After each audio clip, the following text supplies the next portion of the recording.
Hello, John. Hello, Ballroom. And so the title of our video today is Adultery in the Ballroom. So I decided to visit. Hello? You okay? Yeah, go ahead. Yeah, I decided to visit my cousin because I hadn't seen him in 30 years. He's now 86 years old.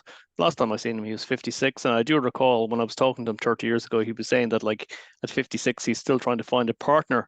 But one thing he revealed this time was that he was dating a very beautiful woman, and someone he said stole the love of his life in the National Ballroom, and that he never recovered. And he said the problem is, he says, in small towns, he was just up for the weekend or something, but in small towns, it's terrible because everything's much more magnified. When someone cheats on you, when you lose your partner, she was a country girl like himself in a small town, and suddenly he'd lost her to another country man in the same town, even though they were in Dublin, they were in the National Ballroom.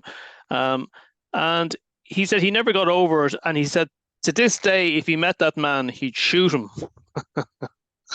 So Yes, that'll tell you. Yeah.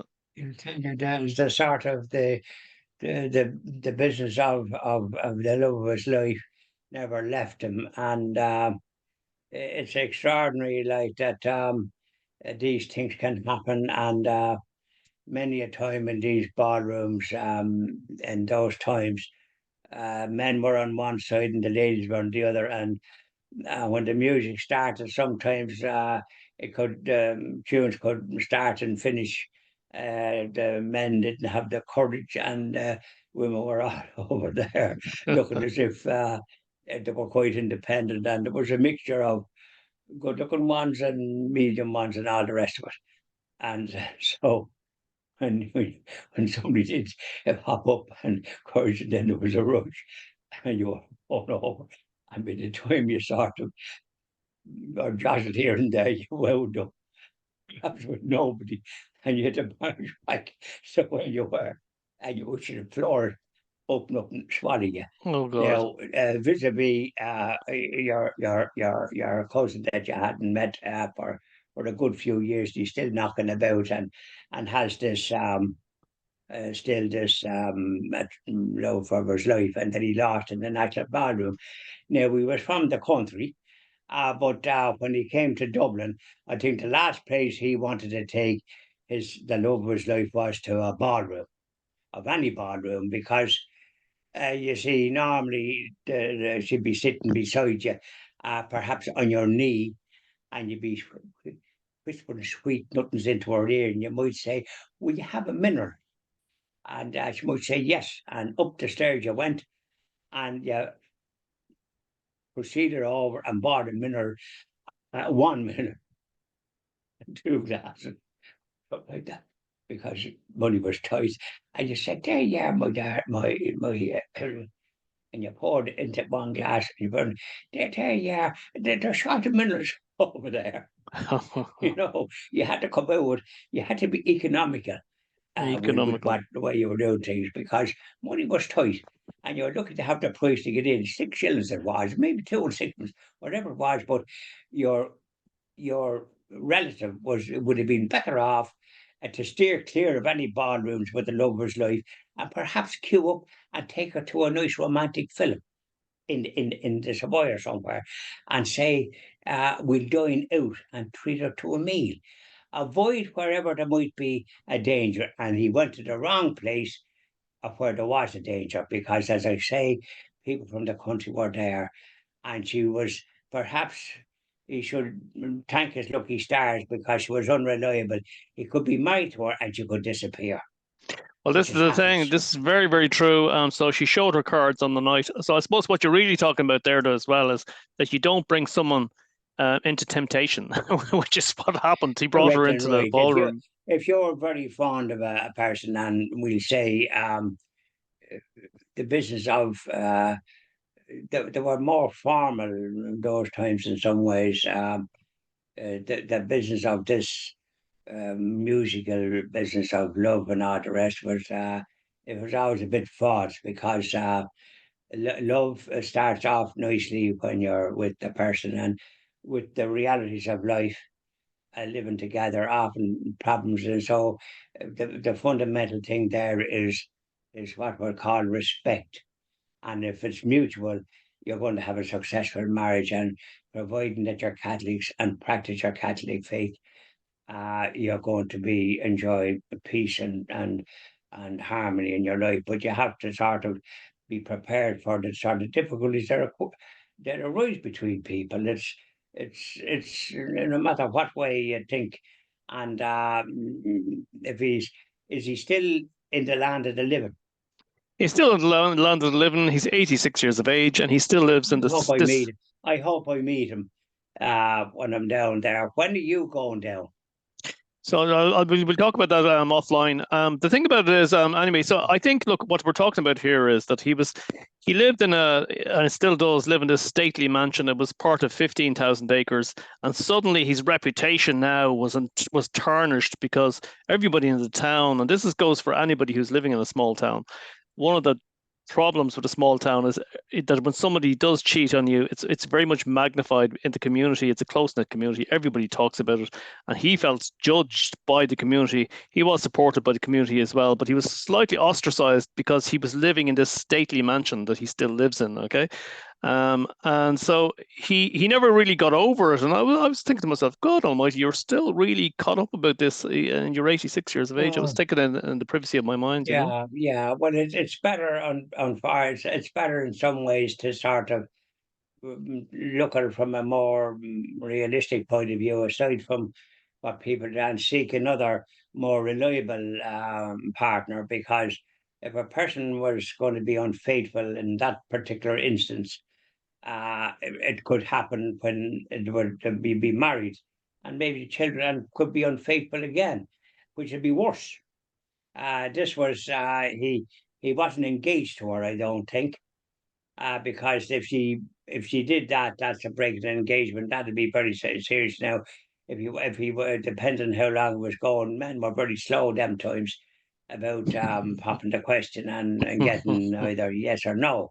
These are all factors that you have to take into account because he seemed to be able to be a good support because he was financially sound.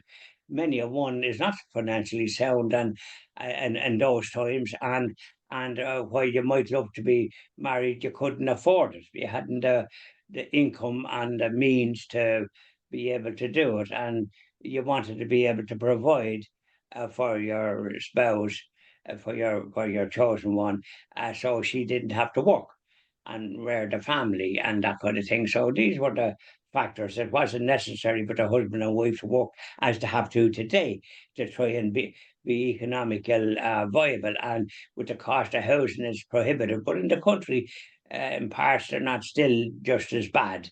As they are in the like of the city.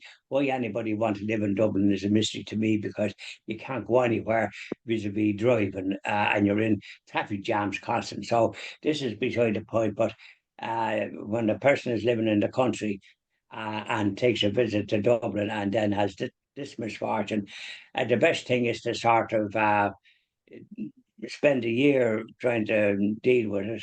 But look at it from the pragmatic point of view, the business of the in the town, the support and or the lack of it is separate. It doesn't count because you could be in worse trouble. If he had looked at it in a different light, he might realise that this person, if they were going to be unreliable at that stage, they could very well walk away when there was a marriage and maybe children involved because it's in their DNA or whatever you call it. It's a very dangerous thing. And that's the advice I'd be given. And then to pray for forgiveness and so on and so forth, and that person will have had a happy life.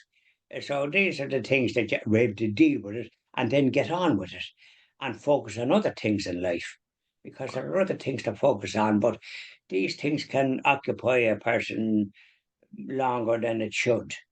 But he seemed to be fairly snug in his what he was at, but he had a right to get on and clap an eye on somebody else and go about. You won't clap an eye on them unless you're mixing around and seeing eyes, because there are there's partners out there for you, even if one of the ones that you become involved with turns out to be most unreliable and not the person that you thought that they were, and that kind of thing. So these are all factors that you have to take into account, Oliver. What do I you think think yourself? I think that I've come across a lot of people in life, but not someone with this kind of intensity. I mean, what's happened to this guy is that regret has taken up residency in his mind full time, and it's overstayed its welcome for a very, very long time. One thing he Fest. did, one thing, regret has taken up residency in his mind. But the thing is, what I was saying to him was, or sorry, what he was saying to me was that, um, you know, I was a matchmaker for all couples all around the country. He says, and I felt as if I deserved this beautiful woman that everybody wanted, but they couldn't have her. And suddenly I had her, and I was going out for a couple of months, and I felt I really deserved her because I had made so many couples happy. And then in the ballroom, she's gone. And I felt so sorry for him Yeah, but because, about yeah, yeah, you would. I would too. But he was ill-advised in some ways. He to bring her to a ballroom because you can't put too much temptation in people's ways because there's other beauties that might have more whatever it is that this love of his life might take to, and she seemed to me unreliable.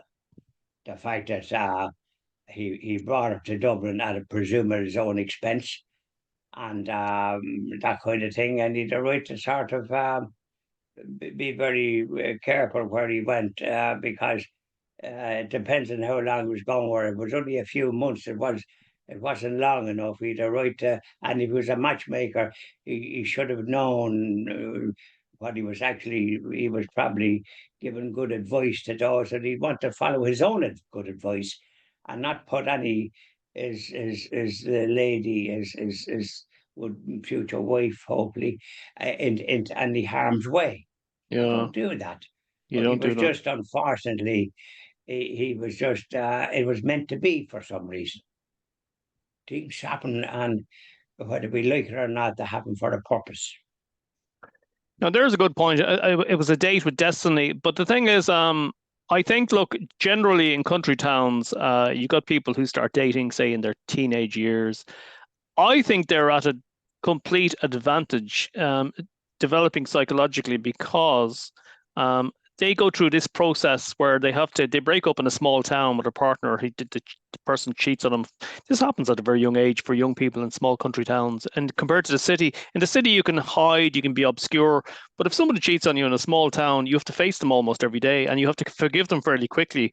Um, and of course, the whole community is Yeah. involved in it as well. So it's very different to an urban dating environment, you know. Oh, it is, it is, it is, it is. But I wonder, is it kind of different now in the country compared to what it was them times? I think it's use the word modern or something, which is not good. It's good to Liberal, have liberal, liberal. standards, liberal, yeah, which is a waste of time. It's good to have standards, have your own standards, and then expect the standards from the person you're with. And if they don't have those standards, it's good. It's good riddance, quite frankly. Hmm.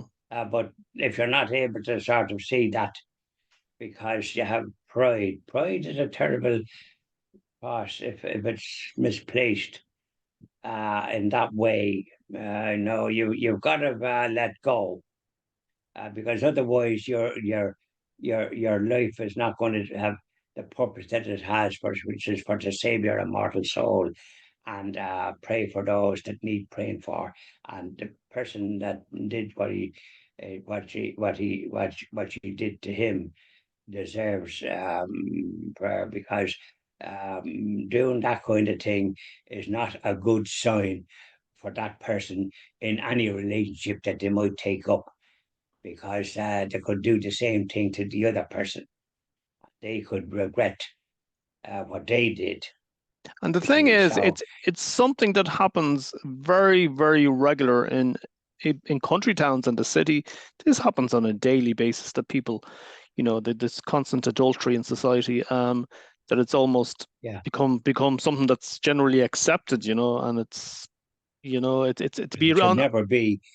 Yeah. to be on the receiving end of it is detrimental to a person. It really is. Well, of course it is, and unfortunately, it signifies the sort of lack of faithfulness and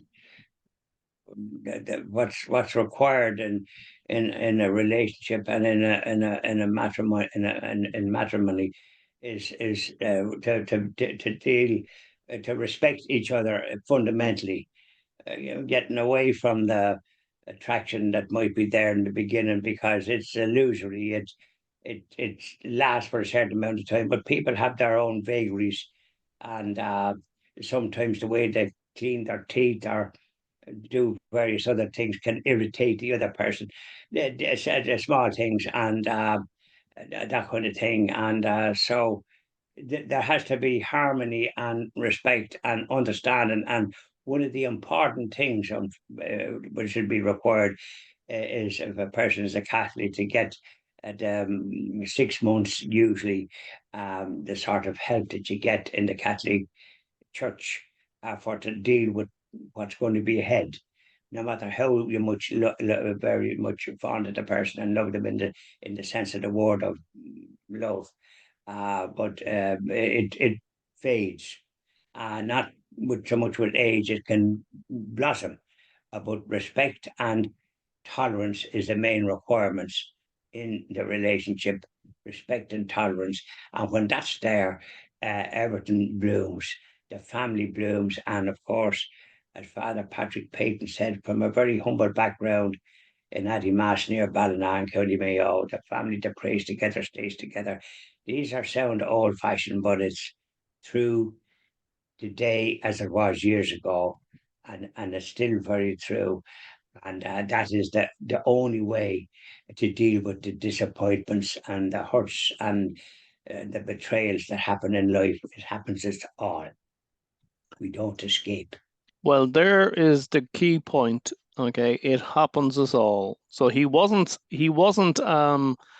picked out by society. It happens to us all. We have to take it on the chin, and as you say, forgive.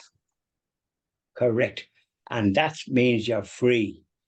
That means that you when you do what's right, you get what I call in due course a great sense of relief because you're doing what's right.